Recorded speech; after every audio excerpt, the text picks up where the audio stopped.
The day Fernando Castellano fell to his knees in front of a coffee shop waitress, begging for just 5 minutes of her time, was the day the entire city knew that something impossible had happened. The untouchable Playboy, the man who'd never been told no in his entire privileged life, was broken. And the woman who'd broken him, she simply stepped over him and continued sweeping the sidewalk. But I'm getting ahead of myself. Before we dive into how the most arrogant man in the city became the humblest, make sure to hit that subscribe button and turn on notifications so you never miss stories like this one.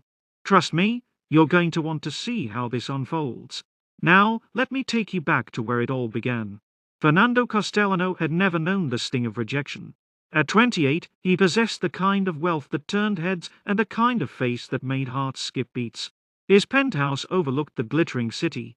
His garage housed 7 luxury cars.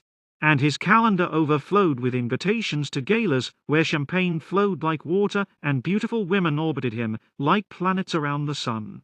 He collected hearts the way other men collected watches, carelessly, abundantly, and without much thought to their value. A smile here, a compliment there, perhaps an expensive dinner at the city's most exclusive restaurant. And inevitably they fell. It was a game he'd mastered so thoroughly that he'd grown bored of winning. His arrogance had calcified into his very bones.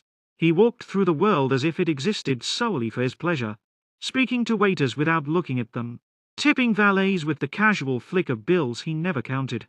Love, he often declared to his equally wealthy friends over aged whiskey, was simply a transaction, and he always had the upper hand. Then came the autumn afternoon that would unravel everything he thought he knew.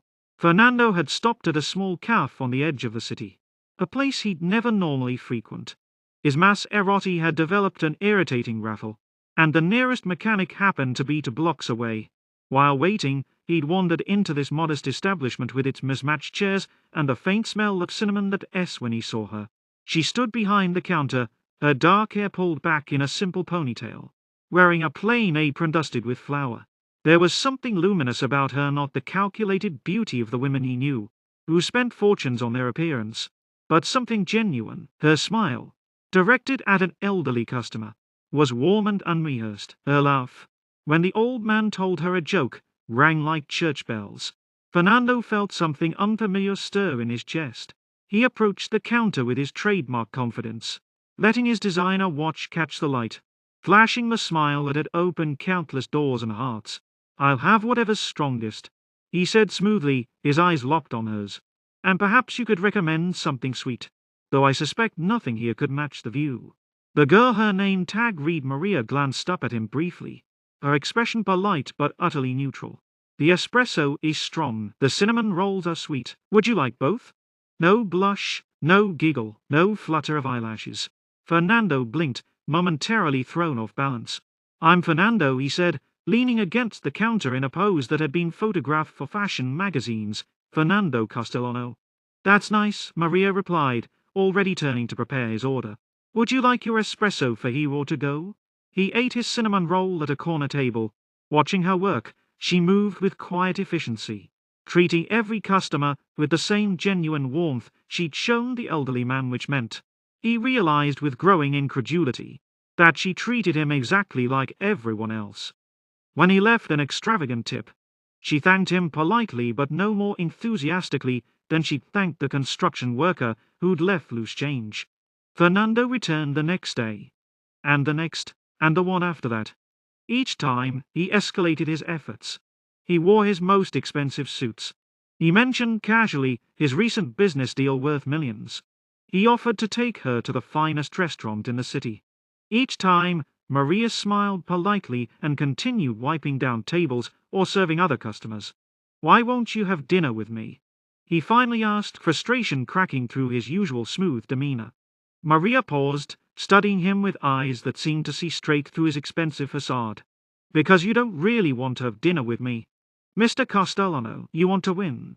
I'm just the latest challenge." The words hit him like cold water.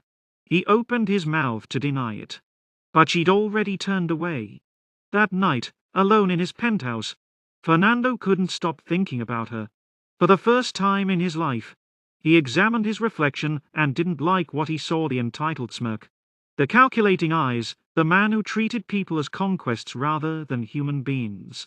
He began watching Maria from afar. Learning her rhythms, she took the bus to work each morning, reading worn paperbacks during the commute. She spent her lunch breaks at the small park nearby, often sharing her sandwich with the stray cats. She stayed late on Thursdays to bake extra pastries for the homeless shelter. Her life was simple, but it was full of kindness, purpose, and genuine connection with the world around her.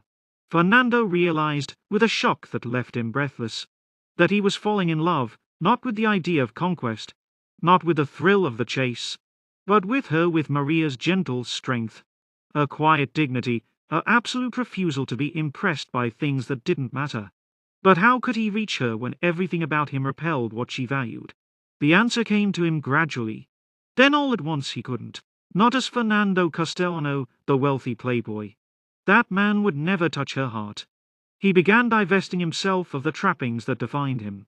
He sold the penthouse and moved into a modest apartment in her neighborhood. He traded the Maserati for a bicycle. He donated most of his designer clothes to charity and started dressing in simple jeans and plain shirts. He took a job at the mechanic shop near the cafe, not as the owner, but as an actual mechanic, learning to work with his hands, coming home each night with grease under his fingernails and an honest exhaustion in his bones. The transformation wasn't just external. Away from the intoxicating bubble of wealth and privilege, Fernando began seeing the world as it actually was. He learned the names of his neighbors. He discovered that the elderly man from the cafe, Mr. Peterson, was a widower who came for the coffee but stayed for the conversation. He found out that the bus driver, James, supported 3 kids on his salary and still managed to greet everyone with a smile. 3 months into his new life, Maria finally noticed him, really noticed him. "You're the man from before," she said one morning when he came in for coffee. His clothes worn and honest, his hands stained with work. "You look different." "I am different," Fernando replied, and meant it. He studied him with those penetrating eyes. "What happened to all the fancy suits?" "I realized they were just costumes," he said quietly. "I was playing a part, but I wasn't actually living." Something softened in Maria's expression. "Would you like to sit down? I'm due for a break." That first conversation turned into another. Then another. Fernando discovered that Maria was studying part-time to become a teacher, that she loved dull movies and rainy days, that she dreamed of opening a community center in her neighborhood. He shared things he'd never told anyone: his loneliness despite being surrounded by people, his fear that he'd wasted years of his life on meaningless pursuits, his gratitude for the second chance she'd unknowingly given him. "I'm not your second chance," Maria corrected him gently. "You gave that to yourself. I just didn't let you take the easy way." 6 months after that first rejection, Fernando asked Maria out properly, not to an expensive restaurant, but to help her at the homeless shelter where she volunteered. They served soup side by side, and when their hands touched over a ladle, he felt more alive than he ever had in his old life. He told her everything, eventually, about his wealth, his past, the man he used to be. He braced himself for rejection, for disgust. Instead, Maria took his work rough and hands in hers. "That person was never real," she said. "This person, the one who bikes to work in the rain and remembers Mr. Peterson, likes 2 sugars in his coffee and stays late to help fix the shelter's broken heater, this person is real. And this is the person I'm falling in love with." They married a year later in a small ceremony at the cafe where they met, surrounded by mechanics and bus drivers and shelter volunteers and elderly men who'd watched their love story unfold. Fernando wore a simple suit he'd bought on sale. Maria wore her mother's wedding dress, altered to fit. They honeymooned by taking the bus to the beach, sharing sandwiches and watching the sunset without any need for luxury to make the moment perfect. Fernando never returned to his old life. He kept his wealth, but it became a tool for good rather than a badge of superiority. He and Maria eventually opened that community center she dreamed of. He worked there every day, teaching young people that the measure of a person isn't in what they own, but in how they treat others. Late at night, lying beside his wife in their modest home, Fernando would sometimes think about the arrogant playboy he'd been.